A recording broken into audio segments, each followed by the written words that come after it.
എനിക്ക് നന്ദി പറയാനുള്ള എൻ്റെ അമ്മയോടും എൻ്റെ ഈശോയോടുമാണ്. ഞാൻ ജീവിതത്തിൽ ഞാൻ തോറ്റു എന്ന് അടിച്ചുറച്ച് ഞാൻ വിശ്വസിച്ചു. പക്ഷെ ഒറ്റ നിമിഷം കൊണ്ട് എന്നെ കൈപിടിച്ചു ഉയർന്നെങ്കിൽ അവിടുത്തെ നഴ്സിംഗ് സ്റ്റുഡൻ്റ് ആണ്, ഫൈനൽ ഇയർ ആണ്.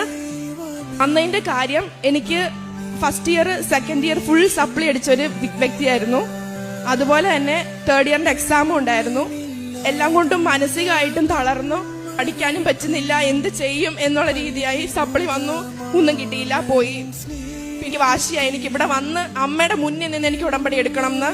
അങ്ങനെ ആ വാശിപ്രകാരം തന്നെ അമ്മ എന്നെ ഇവിടെ തന്നെ കൊണ്ടുവന്നു. തേർഡ് ഇയറിന്റെ എക്സാം വന്നു.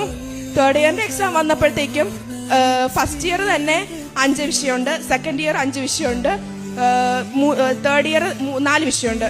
ഇത് സ്പ്ലിറ്റ് ആയിട്ടാ, ഒരു സബ്ജക്ട് തന്നെ 2 സബ്ജക്റ്റ് ആയിട്ടാ. അങ്ങനെ മൊത്തത്തിൽ 15 വിഷയമായിരുന്നു എനിക്ക് എഴുതിയെടുക്കാനുള്ളത്. കുറെ കരഞ്ഞു, കുറെ അമ്മയോട് എന്റെ സ്വന്തം അമ്മയാണ് എന്നെ അമ്മ രക്ഷപ്പെടുത്ത അമ്മയെന്ന് പറഞ്ഞ് കുറെ പ്രാർത്ഥിച്ചു. അങ്ങനെ ഒറ്റ നിമിഷം കൊണ്ട് ഫസ്റ്റ് ഇയർ സെക്കൻഡ് ഇയറും തേർഡ് ഇയർ ഒരു സബ്ജക്ട് ചോദിച്ചു, ബാക്കി എല്ലാ അമ്മ മാതാവ് എനിക്ക് ഒറ്റ ഇത് തന്നെ ക്ലിയർ ആക്കി തന്നു. അങ്ങനെ അതുപോലെ തന്നെ ആ ഒരു സബ്ജക്ട് ഞാൻ കഴിഞ്ഞ ഇടയ്ക്ക് എഴുതി. അങ്ങനെ ആ വിഷയം ഞാൻ ക്ലിയർ ചെയ്തു. അങ്ങനെ 3 വിഷയം ഞാൻ 3 വർഷത്തെ 4ാം വർഷം എഴുതാവുന്ന രീതിയിൽ എല്ലാം ക്ലിയർ ചെയ്ത് മാതാവ് എന്നെ അനുഗ്രഹിച്ചു.